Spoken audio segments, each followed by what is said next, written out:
Good morning friends, science tech education point पर आप सभी का स्वागत है। फ्रेंड्स, आज का हमारा टॉपिक रहेगा विटामिन्स। और विटामिन्स टॉपिक में वैसे तो न्यूट्रिएंट्स के साथ पढ़ा था, लेकिन कई बच्चों की डिमांड थी कि विटामिन टॉपिक पढ़ाया जाए, तो इसको आज मैं कंप्लीट करवाऊँगा। तो देखते हैं विटामिन्स क्या होते हैं। फ्रेंड्स, सबसे पहले तो विटामिन्स की खोज देखते हैं। विटामिन की खोज हॉपकिंस ने की थी। विटामिन की खोज हॉपकिंस ने की थी और इसको जो नाम दिया था वो फुंक ने दिया था।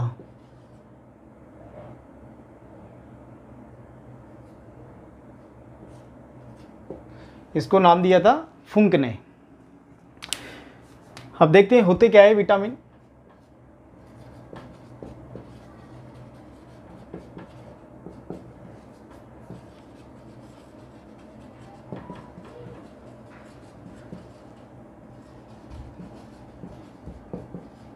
यह कॉम्प्लेक्स ऑर्गेनिक कंपाउंड होते हैं, यानी कि जटिल कार्बनिक पदार्थ होते हैं जो भोज्य पदार्थों के साथ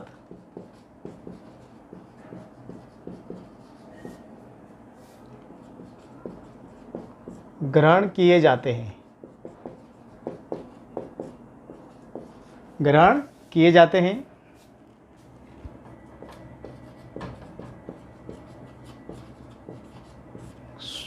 यह सूक्ष्म तत्व होते हैं जो हमारे शरीर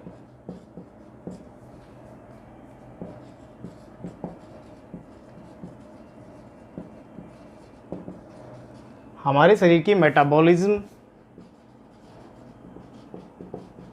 एक्टिविटी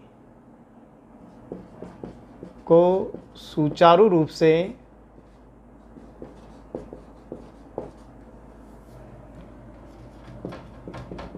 चलाने व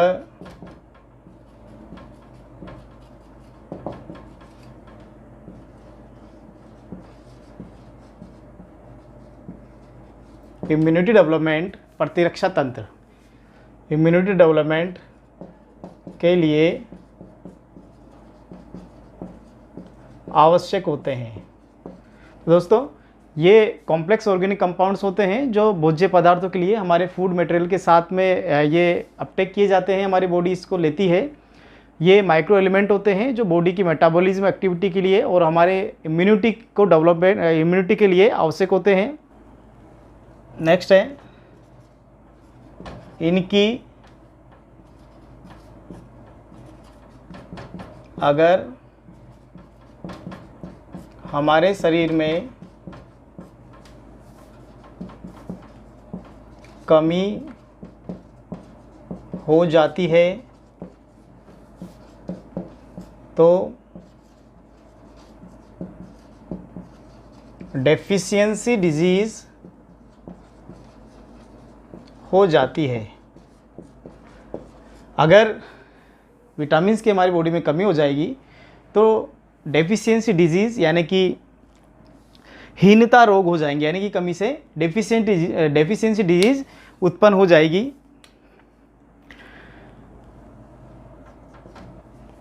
फिर देखते हैं, अभी तक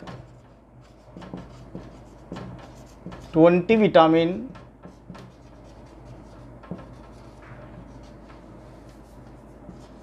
खोजे जा चुके हैं, जिनमें से 13 प्रकार के विटामिन्स हमारे भोज्य पदार्थों द्वारा ग्रहण करते हैं। तो अब तक 20 विटामिन खोजे जा चुके हैं।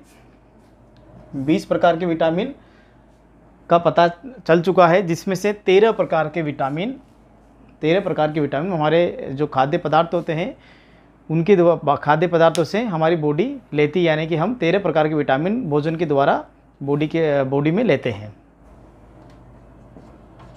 नेक्स्ट, विटामिन्स को सॉल्युबिलिटी के बेस पर 2 भागों में बांटा गया है। तो विटामिन्स को अगर क्लासिफाई करें हम तो इसको सॉल्युबिलिटी के बेस पर, घुलनशीलता के आधार पर 2 भागों में बांट सकते हैं। देखिए, एक तो ऊपर लिखते हैं, एक बार देख लीजिए। तो कॉम्प्लेक्स ऑर्गेनिक कंपाउंड होते हैं, मेटाबॉलिज्म, एक्टिविटी और इम्यूनिटी के लिए आवश्यक होते हैं। इनकी कमी से डेफिशिएंसी डिजीज हो जाती है। 20 प्रकार के विटामिन खोजे जा चुके हैं, जिसमें से 13 प्रकार के विटामिन हम खाद्य पदार्थों से लेते हैं। विटामिन्स को सॉल्युबिलिटी के बेस पर 2 भागों में बांटा गया है। खोज हॉपकिंस ने की थी, नाम फुंक ने दिया था।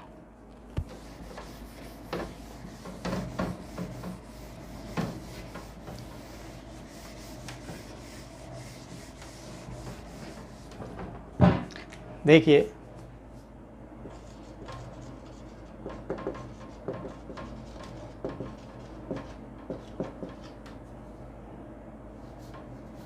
इसको क्लासिफाई कर रहे हैं।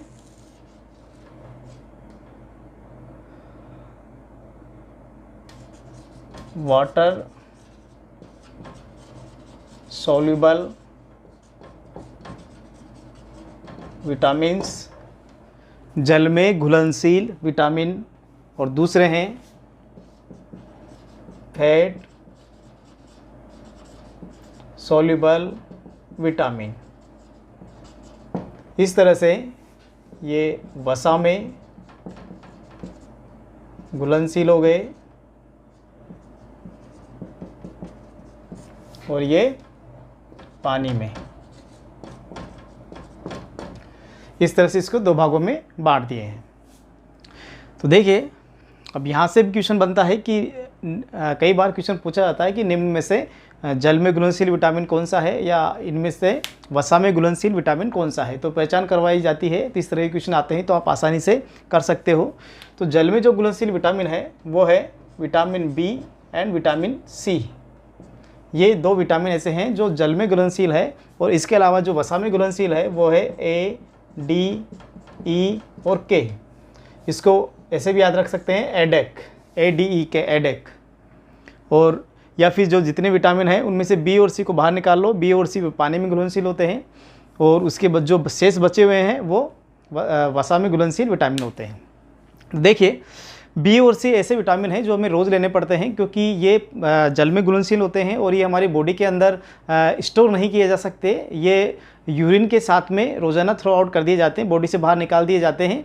इसके जबकि जो ADE के ये विटामिन है ये फैट सोल्यूबल होते हैं, और फैट सोल्यूबल होने के कारण ये फैट के साथ में एडिपोज टिश्यू में ये स्टोर कर दिए जाते हैं, यानी कि स्टोर हो सकते हैं, ये स्टोर किए जाते हैं। जबकि ये स्टोर नहीं किए जाते क्योंकि ये पानी के साथ में यानी यूरिन के साथ में बाहर निकाल दिए जाते हैं। तो दोस्तों, आगे बात करते हैं अब इनकी कि ये बी और सी विटामिन क्या है, ADE क्या है, तो इनको देखते हैं।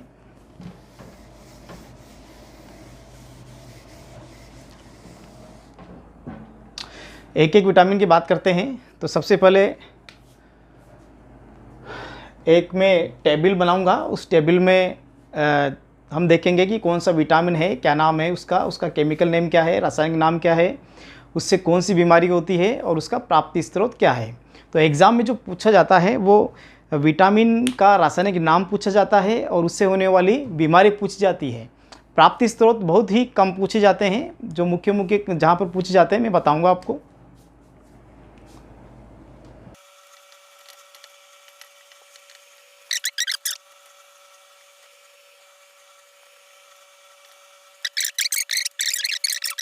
नाम याद रखने का एक आसान सा तरीका है, जैसा मैं बता रहा हूँ यहाँ पे।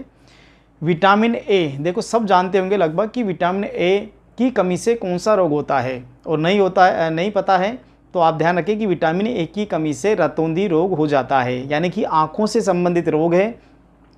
विटामिन ए की कमी से रतौंधी, जीरोफ्थैल्मिया, आँखों का संक्रमण, इस तरह का रोग हो जाता है। तो देखिए इसका जो रासायनिक नाम है यह है रेटिनोल। रेटिनोल, तो रेटिनोल देखो नाम कैसे याद रखेंगे, क्योंकि आँखों से संबंधित बीमारी है और आँखों से संबंधित बीमारी है और आँखों में होता है रेटिना।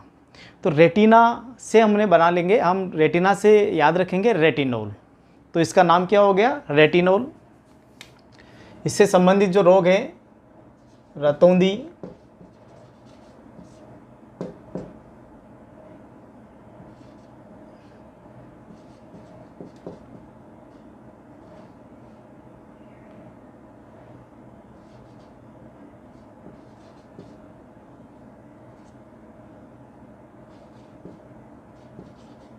जीरोफ्थैल्मिया,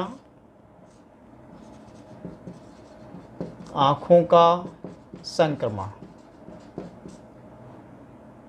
इस तरह से ये रोग है। इसके जो सोर्स है वो सोर्स देखते हैं।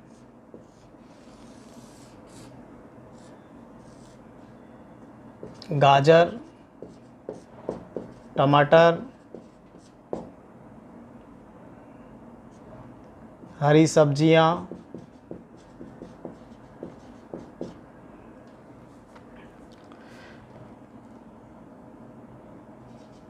पपीता, दूध, अंडा, पनीर, इस तरह से इसके जो सोर्स है गाजर, टमाटर, हरी सब्जियां, पपीता, दूध, अंडा, पनीर, ये अगर कमी हो जाती है तो इन चीज़ों को खाने से विटामिन ए की पूर्ति हो सकती है। फिर बात करते हैं विटामिन सी की। देखिए विटामिन बी की बात यहाँ पर नहीं करेंगे, क्योंकि विटामिन बी में विटामिन बी कॉम्प्लेक्स है, उसमें vitamin B1, 2, vitamin 3, B3, B5, 6, 7, 12, इस तरह से 6-7 विटामिन होते हैं। तो उसकी अलग चार्ट बनाऊंगा उसके लिए। तो उस बी के बाद में सी है, सी की बात करते हैं। तो देखिए इसका जो रासायनिक नाम है वह है एस्कॉर्बिक अम्ल। इससे इसकी कमी से स्कर्वी रोग हो जाता है।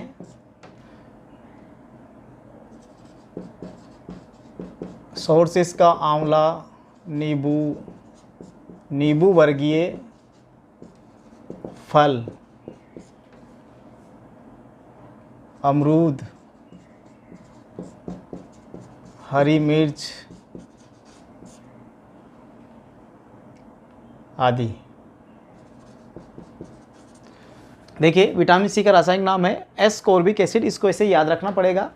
और इसकी कमी से जो रोग हो जाता है स्कर्वी रोग हो जाता है। इस रोग में क्या होता है, मसूड़ों से खून आता है, मसूड़े ढीले हो जाते हैं, काले हो जाते हैं नीचे से, या मुंह से दुर्गंध आती है, मसूड़ों में पस हो जाता है। तो इस तरह की अगर मुंह के अंदर इस तरह की प्रॉब्लम होती है तो उसको स्कर्वी रोग हो सकता है। और इस रोग को दूर करने के लिए हम इसका जो नेचुरल सोर्स है आंवला है, नींबू वर्गीय फल में मौसमी, संतरा, किन्नू, ये सब नींबू वर्गीय फल कहलाते हैं। उसके अलावा अमरूद है, हरी मिर्चें, इन सब में भरपूर मात्रा में विटामिन सी पाया जाता है। वैसे बात करते हैं अगर विटामिन सी सबसे ज़्यादा किस में पाया जाता है, तो सबसे ज़्यादा पाया जाता है आंवला में। फिर बात करते हैं विटामिन डी की।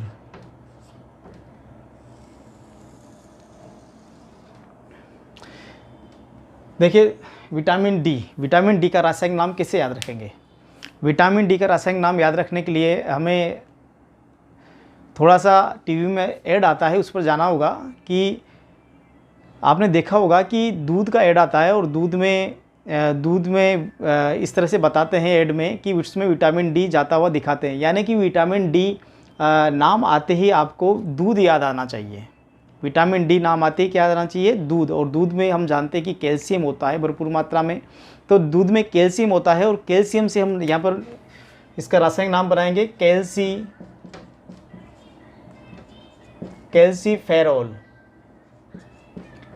इसका रासायनिक नाम क्या हो गया? कैल्सीफेरोल। इसकी कमी से रोग हो जाता है बच्चों में तो rickets,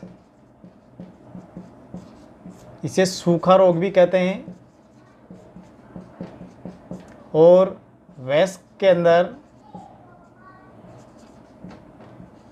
osteo Malaysia. Osteo Malaysia. इसका प्राप्ति स्रोत है दूध, अंडा, पनीर, हरी सब्जियां,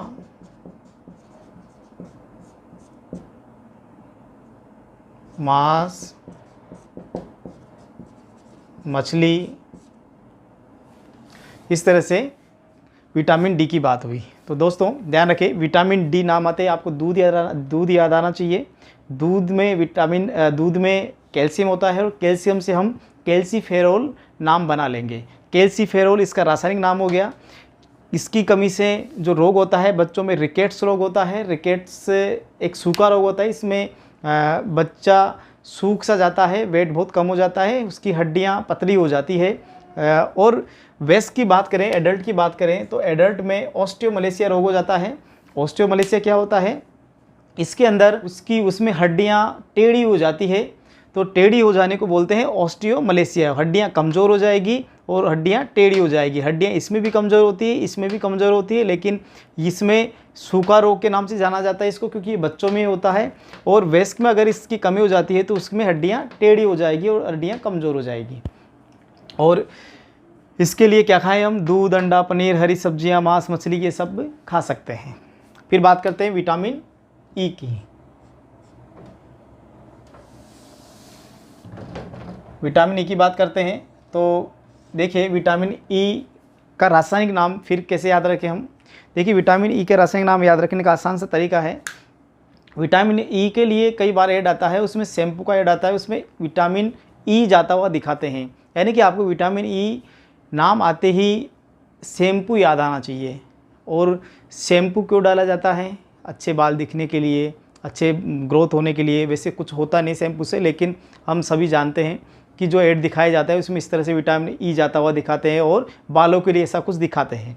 तो हमें बस कनेक्ट करना है चीज़ों को कि विटामिन ई जैसे ही नाम आता है तो उसके लिए हमें ये याद आना चाहिए कि विटामिन ई यानी शैम्पू। और शैम्पू ना लगाएंगे तो हम क्या हो जाएंगे? टकले हो जाएंगे। बाल झड़ जाएंगे तो टकले हो जाते हैं, और टकले हो जाएंगे तो उससे हमने नाम बनाया है टोकोफेरोल।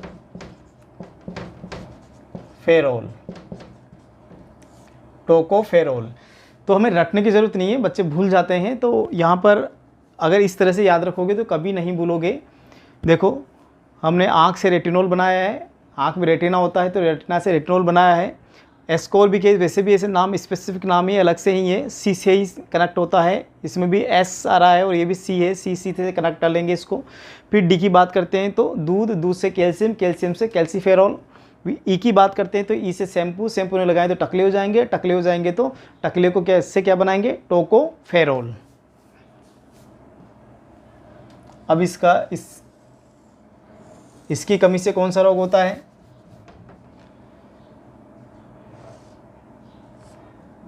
जनन क्षमता में कमी, यानी कि बांझपन। अगर विटामिन ई की कमी हो जाएगी तो एक रोग हो जाता है, वो है जनन क्षमता में कमी हो जाती है, और इसे हम बांझपन कहते हैं। विटामिन ई के सोर्स हैं, ये है दूध, मक्खन,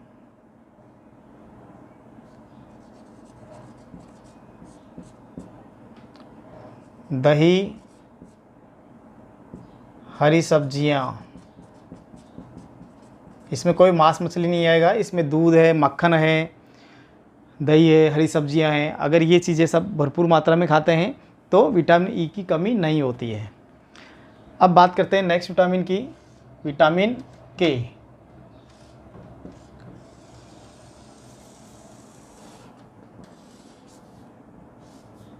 विटामिन के की बात करते हैं और विटामिन के का रासायनिक नाम है फ्लोक्विनोन। फ्लोक्विनोन, विटामिन के का रासायनिक नाम फ्लोक्विनोन। देखो क्यू आ रहा है, के आ रहा है, के क्यू दोनों को याद रखना है, क्योंकि कभी भी एग्जाम में पूछा जाता है तो आपसे पहचान ही करवाई जाती है कि विटामिन के का रासायनिक नाम है, तो आपको ऑप्शंस में देख के से कौन सा कनेक्ट कर रहा है, कैसे एक ही नाम कनेक्ट करेगा, वो है क्विनोन, फ्लोक्विनोन। तो इस तरह से विटामिन के का रासायनिक नाम हो गया फ्लोक्विनोन, इस तरह से हम याद रख सकते हैं। इससे संबंधित जो रोग है यह है रक्त का थक्का नहीं बनना, रक्त का थक्का नहीं बनना। और इसके लिए क्या करें, सोर्स क्या है इसका, हरी सब्जियां, हरी सब्जियां, मांस, मछली, अंडा, दूध, ये सारी चीज़ें खाएं तो विटामिन के की कमी नहीं होगी। इस तरह से विटामिन बी को छोड़कर ये सभी विटामिन हमने ये बताए हैं, तो इनके बारे में दोबारा से देखो। विटामिन ए रेटिनॉल, इसकी कमी से रतौंधी रोग हो जाता है। रतौंधी क्या रोग होता है, इसमें रात में नहीं दिखाई देता है, दिन में तो दिखाई देता है लेकिन रात में नहीं दिखाई देता है, जिसे गांव की भाषा में राचिंदा भी बोलते हैं। उसके अलावा जीरोफ्थेल्मिया है, आंखों का संक्रमण है, ये सब आंख से संबंधित रोग है जिसमें आंखों का संक्रमण हो जाता है। तो इसके लिए सोर्स है, सोर्स जो इम्पोर्टेंट है वो विटामिन सी का है।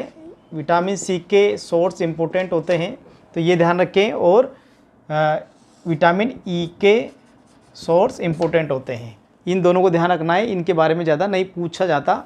हाँ, डिजीज़ सबकी ध्यान रखनी है, डिजीज़ पूछी जाती है। तो विटामिन ए हो गया, विटामिन बी, विटामिन सी से स्कर्वी रोग है, जो मसूड़ों से, दांतों से संबंधित रोग है। इसमें दांतों से खून आना, दांतों में दुर्गंध होना, दांतों का सड़ना, दांतों में पस हो जाना। विटामिन डी, बच्चों में रिकेट्स रोग हो जाता है जिसे सूखा रोग कहते हैं, सूखा। और वयस्क की बात करें तो ऑस्टियोमलेशिया रोग हो जाता है, ऑस्टियोमलेशिया में हड्डियाँ टेढ़ी हो जाती है। फिर बात करते हैं विटामिन ई की, रासायनिक नाम है टोकोफेरॉल।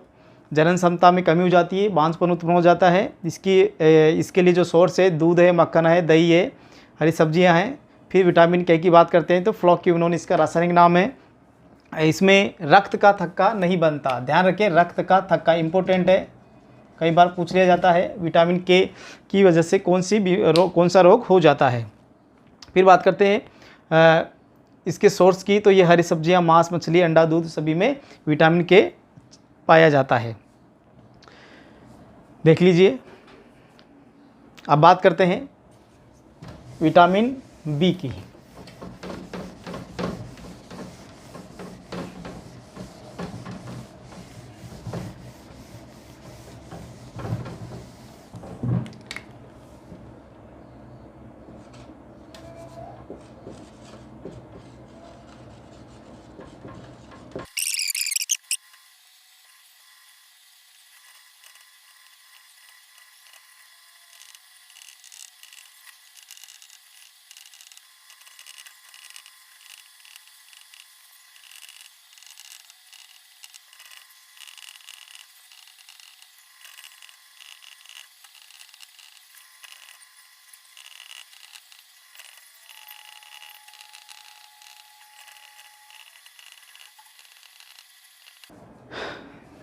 तो देखिए दोस्तों, मैंने एक टेबल बना दी है, अब इसको समझते हैं। विटामिन बी वन की का जो रासायनिक नाम है वो है थायमीन। इसकी कमी से बेरी रोग होता है। और प्राप्ति स्रोत है मूंगफली, तिल, हरी सब्जियां, बिना धुली दाल, मांस, मछली। यानी कि इसके जो प्राप्ति स्रोत है वो इतना इंपॉर्टेंट नहीं है, लगभग सभी में सेम सी चीज़ें हैं। तो हमें जो ध्यान देने वाली बात है वो ध्यान यहाँ पर रासायनिक नाम पर देना है और इसकी कमी से कौन सा रोग होता है इस पर ध्यान देना है। तो थायमीन रासायनिक नाम है और थायमीन इसके रासायनिक नाम के बाद में इसकी जो कमी से रोग होता है वो है बेरी। ये तंत्रिका तंत्र संबंधी रोग होता है, नर्वस सिस्टम संबंधी रोग है। फिर विटामिन B2 की बात करते हैं तो इसका रासायनिक नाम है राइबोफ्लाविन। और इसकी कमी से जो रोग होता है त्वचा का फटना, जीभ का फटना और आँखों का लाल होना, ये इसकी कमी से रोग हो सकते हैं। B3 है नियासिन। इसमें बाल का सफ़ेद होना, बाल सफ़ेद हो जाते हैं कम उम्र में ही बच्चों के अगर बाल सफ़ेद हो जाते हैं तो उसके B3 की कमी है। इसमें मंद बुद्धि हो सकते हैं, बच्चे मंद बुद्धि होते हैं, ऐसे बच्चे जो जिसकी कम उम्र में यानी कि 10-12 साल की उम्र में अगर उसके बाल सफ़ेद हो रहे हैं तो मंद बुद्धि भी हो सकता है। मांस, मछली, दूध, हरी सब्जियां वगैरह इसका प्राप्ति स्रोत है। फिर B5 की बात करते हैं तो B5 पेंटाथेलिक एसिड इसका रासायनिक नाम है। एनीमिया और त्वचा रोग पेलाग्रा B5 की कमी से हो जाता है। पेलाग्रा दाद होता है, दाद को पेलाग्रा कहा जाता है, त्वचा संबंधित रोग है। पेलाग्रा दाद है और इसके अलावा त्वचा संबंधित रोग हो सकते हैं विटामिन B5 की कमी से। मूंगफली, मांस, मछली, हरी सब्जियां वगैरह प्राप्ति स्रोत है इसका। विटामिन B6 की बात करते हैं तो इसका रासायनिक नाम है पायरोडॉक्सिन। एनीमिया, त्वचा रोग, इसकी कमी से हो जाता है। एनीमिया है और त्वचा रोग ये दोनों हो सकते हैं। यकृत, मांस, मछली, हरी सब्जियां, दूध वगैरह ये सब लेना चाहिए। B7 की बात करते हैं बायोटीन की, इसका रासायनिक नाम है बायोटीन। इसकी कमी हो जाए तो लकवा, शरीर में लकवा हो सकता है, शरीर में दर्द होता है, बालों का गिरना, ये सब चीज़ें B7 की कमी से होती है। फिर बात करते हैं B12 की। B12 का रासायनिक नाम है साइनोकोबालएमीन। इसकी कमी से भी एनीमिया होता है। ये वाला एनीमिया अलग है, ये वाला एनीमिया अलग है, अलग अलग तरह से एनीमिया। इसमें ज़्यादा खतरनाक एनीमिया होता है। B12 की अगर कमी हो जाती है तो हीमोग्लोबिन का स्तर बहुत कम हो जाता है और तंत्रिका संबंधी रोग इसके कमी से हो सकता है। इसमें मांस, मछली, हरी सब्जियां वगैरह इस प्राप्ति स्रोत के लिए आती है। तो फ्रेंड्स, अब देखो हमारी सबसे बड़ी प्रॉब्लम है कि इनके रासायनिक नाम कैसे याद हों। देखो मैंने पहले रासायनिक नाम बताए हैं क्योंकि आप लोग इनसे इंट्रोड्यूस हो जाओ। रासायनिक नाम से सबसे पहले 3-4 बार रासायनिक नाम पढ़ो। इनके नाम हमें पता हो जाना चाहिए कि riboflavin, thiamine, riboflavin, niacin, pantothenic, pyridoxine, biotin, cyanocobalamin, ये नाम है इनके। लेकिन एग्ज़ाम में जो पूछा जाता है वहाँ पर आप कन्फ्यूज हो जाओगे कौन सा नाम किसके साथ आता है, किसका कौन सा नाम है। तो इसके लिए एक ट्रिक है, ये ट्रिक ध्यान रखें।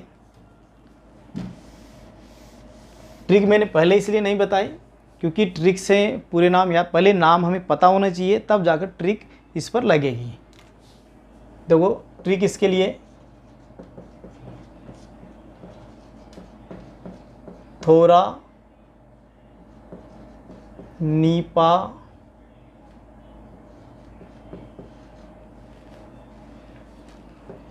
पे बसा, थोरा नीपा पे बसा। देखो ट्रिक पे ध्यान दीजिए। थोरा नीपा, देखो ऐसे समझ सकते हैं कि मान लो हम कहीं गांव में जाते हैं और कोई कच्ची जगह है या घर होता है कच्चा घर, उस पर लिपाई पुताई करते हैं और फिर जाकर उस पर बसते हैं। तो थोरा नीपा को लीपा से लेना, थोरा नीपा पे बसा, तो हम ऐसी जगह जाकर बसेंगे जो थोड़ी लीपी हो, लिपाई पुताई हो रखी हो। कैसे भी ट्रिक को याद रखना है, लेकिन इस ट्रिक से हम कैसे याद रखेंगे ये देखें।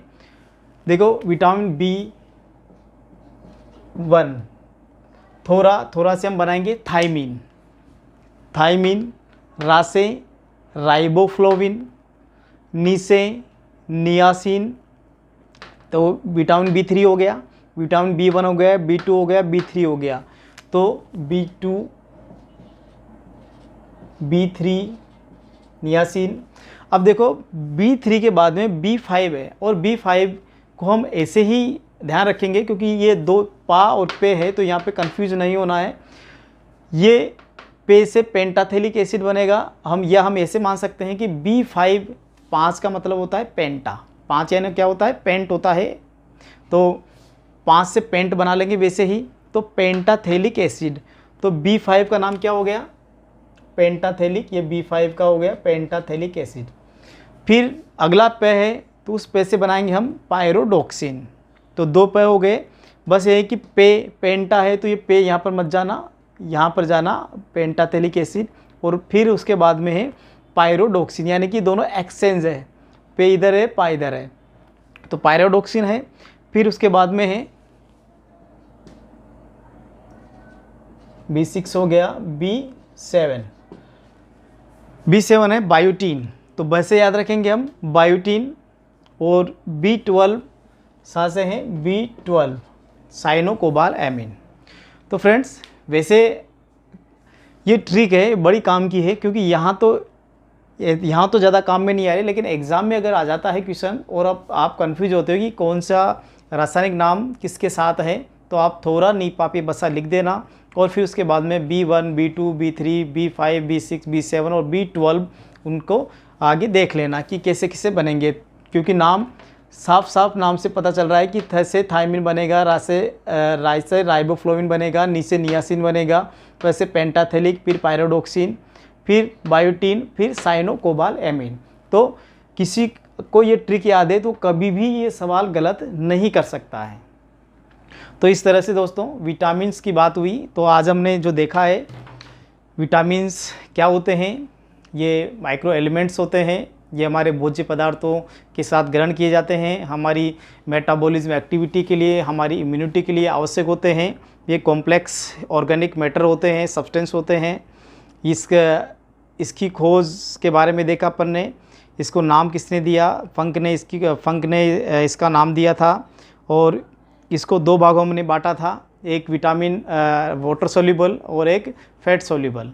वाटर सोल्यूबल है बी और सी, ऐसे ही फैट सोल्यूबल है ADE-K। इसमें विटामिन ए हमने पढ़ा, विटामिन ए का रासायनिक नाम है रेटिनोल, इसकी कमी से रतौंधी रोग हो जाता है। विटामिन सी का रासायनिक नाम है एस्कॉर्बिक एसिड, इसकी कमी से स्कर्वी रोग हो जाता है। विटामिन डी का रासायनिक नाम है कैल्सीफेरोल, इसकी कमी से बच्चों में रिकेट्स और बड़ों में ऑस्टियोमलेशिया डिजीज़ हो जाती है। फिर बात करते हैं विटामिन ई की। विटामिन ई का रासायनिक नाम है टोकोफेरोल और इसकी कमी से बांझपन आ जाता है। फिर विटामिन के की बात करें तो विटामिन के का रासायनिक नाम है फ्लोक्विनोन और इसकी कमी से रक्त का थक्का नहीं बनता है। फिर उसके बाद में हमने बी कॉम्प्लेक्स की बात की और बी कॉम्प्लेक्स में हमने B1, B2, B3, B5, B6, B7 और B12 की बात की, जिनके रासायनिक नाम है। रासायनिक नाम को याद रखने के लिए हमने एक ट्रिक बनाई है, इस ट्रिक से सभी रासायनिक नाम याद रख सकते हैं आप। तो इस तरह से आज हमने विटामिन कंप्लीट किया है और मुझे आशा है कि आप लोगों को ये ट्रिक पसंद आई होगी। तो नेक्स्ट वीडियो में हम आगे बात करेंगे जो इससे संबंधित जो पार्ट है न्यूट्रिएंट्स, उसकी बात करेंगे। तो तब तक के लिए धन्यवाद।